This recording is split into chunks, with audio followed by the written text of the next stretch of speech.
السلام علیکم، امید ہے آپ سب کا عافیت سے ہوں گے۔ تو آئیے آج کی آیتیں شروع کرتے ہیں۔ یوم یحمى علیہا فی نار جہنم فتقوی بها جباہهم وجنوبهم وظہورهم هذا ما كنتم لأنفسكم فذوقوا ما كنتم تکنزون۔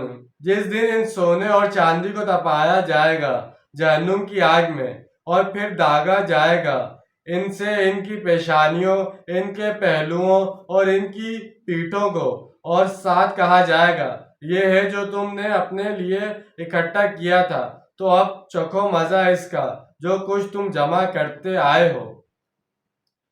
اس آیت کے حوالے سے حضرت ابو ذر غفاری رضی اللہ عنہ کی ذاتی رائے یہ تھی کہ سونا اور چاندی اپنے پاس رکھنا مطلقہ حرام ہے، مگر دوسرے صحابہ کرام رضی اللہ عنہ حضرت ابو ذر غفاری رضی اللہ عنہ کی اس رائے سے متفق نہیں تھے۔ چنانچہ دین کا عام قانون اس سلسلے میں یہی ہے کہ اگر کسی نے کوئی مال جائز طریقے سے کمایا ہو اور وہ اس میں سے زکوٰۃ بھی ادا کرتا ہو تو اس مال کو وہ اپنے پاس رکھ سکتا ہے، چاہے اس کی مقدار کتنی ہی زیادہ ہو اور چاہے وہ سونا یا چاندی ہی کی شکل میں ہو۔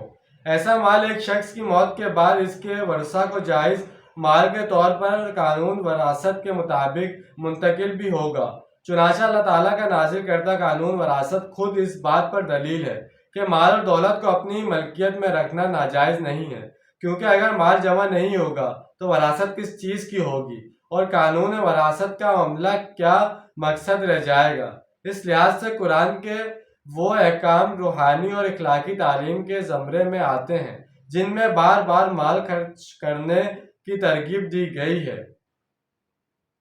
إِنَّ عِدَّةَ الشُّهُورِ عِندَ اللَّهِ اثْنَا عَشَرَ شَهْرًا فِي كِتَابِ اللَّهِ يَوْمَ خَلَقَ السَّمَاوَاتِ وَالْأَرْضَ مِنْهَا أَرْبَعَةٌ حُرُمٌ ذَلِكَ الدِّينُ الْقَيِّمُ فَلَا تَظْلِمُوا فِيهِنَّ أَنفُسَكُمْ وَقَاتِلُوا الْمُشْرِكِينَ كَافَّةً كَمَا يُقَاتِلُونَكُمْ كَافَّةً وَاعْلَمُوا أَنَّ اللَّهَ مَعَ الْمُتَّقِينَ۔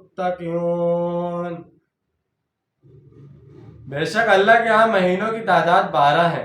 اللہ کے قانون میں جس دن سے اس نے پیدا کیا آسمانوں اور زمین کو، ان میں سے 4 مہینے محترم ہیں، یہی ہے سیدھا دین، تو ان کے معاملے میں اپنے اوپر ظلم نہ کرو اور مشرکین سے سب مل کر جنگ کرو جیسے وہ سب اکٹھے ہو کر تم سے جنگ کرتے ہیں، اور جان لو کہ اللہ پرہیزگاروں کے ساتھ ہے۔ اللہ کے قائم کردہ تکوینی نظام اور تشریعی قانون کے تحت مہینوں کی تعداد 12 مقرر کی گئی ہے۔ ان 4 مہینوں ذوالقعدہ، ذی الحج، محرم اور رجب کو اشرۂ حرم کہتے ہیں، اور ان میں جنگ وغیرہ جائز نہیں۔ قانون خداوندی کے مطابق یہ 4 مہینے شروع سے محترم ہیں، لہذا تم لوگ ان مہینوں کے بارے میں اپنے اوپر ظلم نہ کرو۔ اس میں قریش کے اس رواج کی طرف اشارہ ہے جس کے تحت وہ محترم مہینوں کو اپنی مرضی سے بدلتے رہتے تھے۔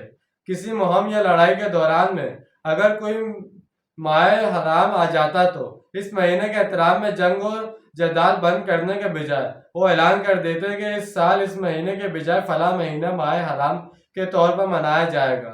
اس طرح انہوں نے پورا کیلنڈر گڈمٹ کر رکھا تھا، لیکن مہینوں کے عدل بدل اور الٹ پھیر سے گزرتے ہوئے قدرت خداوندی سے 10 ہجری میں کیلنڈر واپس اپنی اصلی حالت پر پہنچ گیا تھا۔ اسی لیے رسول اللہ صلی اللہ علیہ وسلم نے اپنے خطبہ حجۃ الوداع میں فرمایا تھا، یعنی زمانے کی یہ تقدیم کیلنڈر پورا چکر لگا کر ساری غلطیوں اور ترامیم میں سے گزرتے ہوئے اب ٹھیک اسی جگہ پر پہنچ گئی ہے جس پر اللہ نے آسمانوں اور زمین کو پیدا کیا تھا۔ تو جیسے کہ آج ہم نے 2 آیتوں کا ترجمہ اور تفصیل بیان کی ہے، امید ہے آپ کو سمجھ میں آئے گا، پسند آیا ہوگا۔ ملتے ہیں اگلی ویڈیو پر، ڈھیر سارا خیال رکھیے گا اپنا، زیادہ دوسروں کا خیال رکھیے گا۔ جب تک کے لیے اللہ حافظ، فی امان اللہ۔